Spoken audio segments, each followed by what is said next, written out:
बेगम कुछ खाने को दो, सख्त भूख लगी है।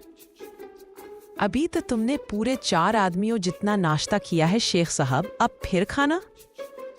अरे भाई, भूख के क्या वक्त है, दिल ने कहा खाना तो बस खाना।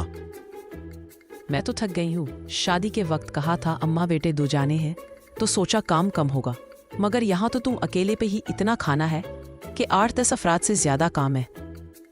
हमसे ना हो पाएगा बेगम। रमजान में एक बार इफ्तारी बनाई थी, पूरा बावर्ची खाना जला दिया था। अगर आज खाना पकाया तो शायद पूरा घर जल जाए। घर जले या बावर्ची खाना, मेरी जूती से मैं हर वक्त नहीं पका सकती।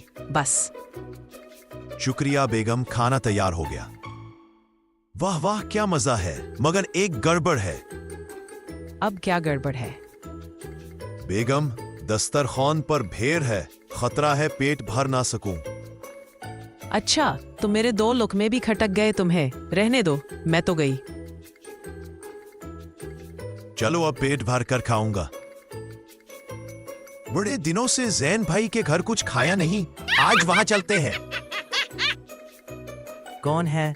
अरे शेख चिल्ली, खैरियत? बस यार, बहुत दिनों से दावत की उम्मीद थी, खुद ही चला आया। आखिर तुम्हारा घर अपना ही तो हुआ। आओ जी, अंदर आ जाओ।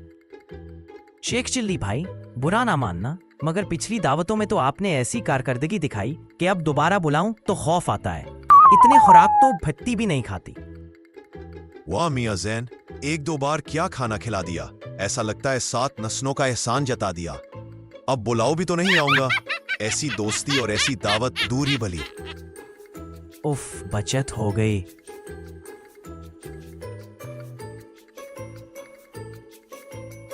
अम्मा, अल्लाह का शुक्र है शेख चिल्ली की भूख धीरे धीरे कम हो गई है। शुक्र है बेटा, अब तो घर भी बच गया और हम भी।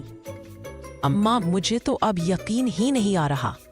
वरना तो शेख चिल्ली ने कोई कसर नहीं छोड़ी थी, हर वक्त का खाना।